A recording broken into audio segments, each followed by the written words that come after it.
Hi, welcome back to Adi Files.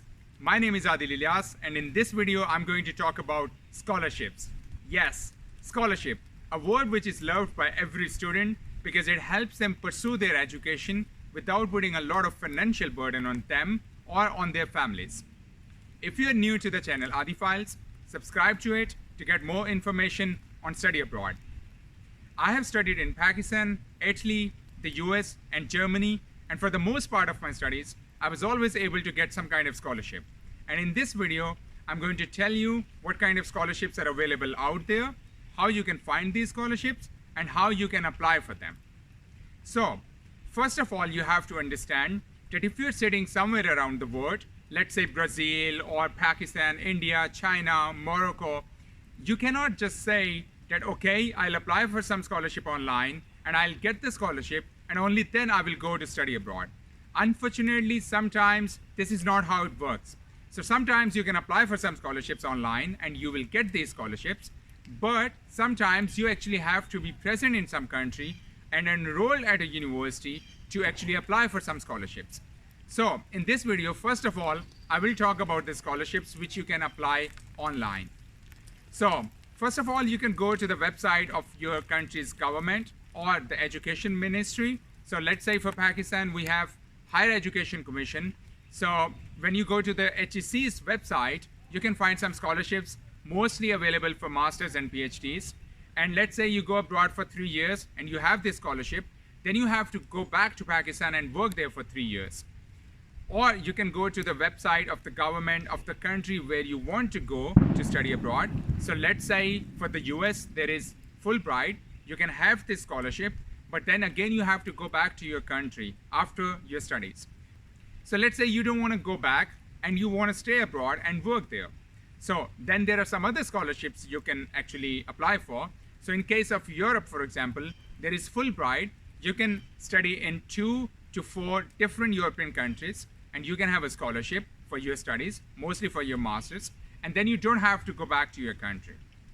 This is one of the possibilities. Then there are some country-specific scholarships. So let's say in case of Germany, there is DAAD, D-A-A-D. Mostly they provide scholarships for masters and PhDs.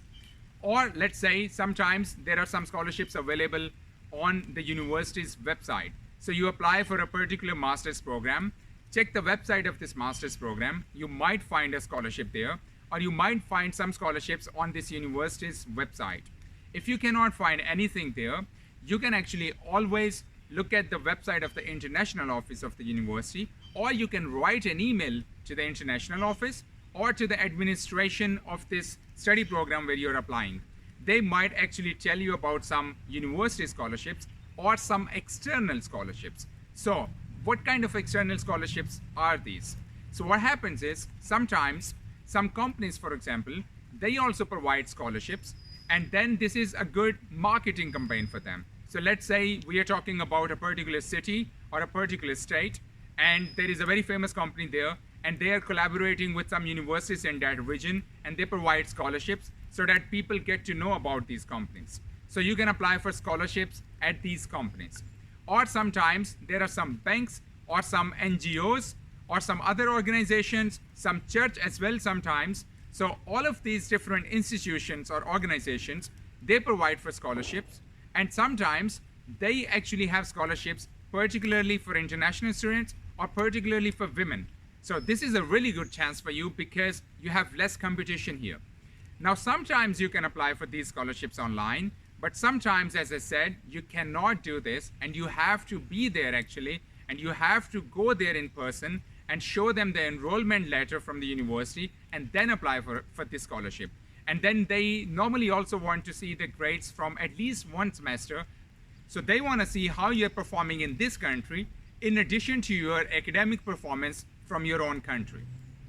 So for example, in case of Italy, there is a scholarship available more or less from every state or let's say province government. But again, you have to first apply online and then go there in person to submit some documents, and only then they consider you for this scholarship. So as I said, there are some scholarships you can apply online, and then there are some scholarships which you can apply only in person. But let's say you cannot really find about these scholarships which you can apply in person because you're not actually in that city or in that country. What can you do then? Well, the best approach here is to talk to some students who are already studying at that university or in that city. But let's say nothing works out when it comes to scholarships. Well, as I said, you can always just talk to these banks who were providing scholarships, and you can talk to them and ask if they are willing to give you some interest-free loans. Because if study abroad is really important for you and you think if it's an interest-free loan, I can return it when I'm working afterwards, that might actually be worth it. It's your decision by the end of the day. Or you can also say that you can reach out yourself to some companies in that area where your university is, and you can actually talk to these companies, or let's say some really big companies in that country, and then you can tell them that you have got an admission letter from a particular university for a study program, and then after this study program you would like to work for this company. So if they really like your application, let's say if they really like your profile and they think that you can work for them afterwards, they might actually give you a scholarship. They might just give it to you and say that, okay, just come after 2 years and work for us. Or they might actually say that you study 1 semester and then in summers you do an internship with us and then you go back to school. So there are always these kind of possibilities. There are always these NGOs or institutions or international level as well. They also get normally some charity funds, let's say for education, and then they give out this in form of scholarships. So if you can find something on these famous NGOs websites, that's really good. But if you can't find anything, again, you can reach out to these people and ask if there are any scholarships available. So what I'm trying to say here is, of course, you can try online and search if there are any scholarships from the university, from some company or some other organization or from a government. And if there is a scholarship, you can apply for it. But if there is no scholarship, don't just think that, yeah, okay, there are no scholarships. You can always reach out yourself and ask if somehow they can help you out with something. And then if you cannot really find it online, you can always talk to people who are already actually studying in that particular country, or it's even better if they're studying in that city or at that university. So let's say you cannot find any scholarship despite of all the approaches that I just showed you. I would say study abroad is still a worthwhile experience because it grooms you professionally as well as personally. So let's say you cannot find anything, still I would say that take a leap of faith, take a chance and still go abroad for studies. You never know, after 1 semester or 2 semesters, you might be able to find something. So for example, in the US, normally there are these teaching assistantships, which normally you cannot get in the first semester, but mostly students get it in their second year of studies. So for the first year, they pay themselves, but for the second year, they can get this kind of teaching assistantship, and then they have to work on campus with a professor. Or let's say in some other countries as well, students can get sometimes like a part-time student job, or they can get some summer internships which pay really well, and then they can actually bear their study expenses. But of course, before you take this leap of faith, you have to know what kind of student you are. So for example, if you have already been performing really good academically, you have really good grades throughout your academic background, then of course you can actually say that, okay, I go abroad and I take this chance, and then after 1 semester or 1 year, I might be able to get some scholarship. But if so far your grades haven't been so great, and then you just think that, okay, I have enough expenses for 1 semester or 1 year, so let's just go abroad and then something will work out, I would say you have to think twice. Of course, it's your call by the end of the day, but you should always think about the backup. So if nothing happens after 1 semester or 1 year, what are you going to do? Just keep that in mind. So let's say you found a scholarship, and now it's time to apply for this scholarship. Well, generally you need 3 to 4 documents for scholarship applications. You need your CV, you need motivation letter, you need some recommendation letters, and you need your transcripts. Now, I would say that motivation letter is the most important document in your application.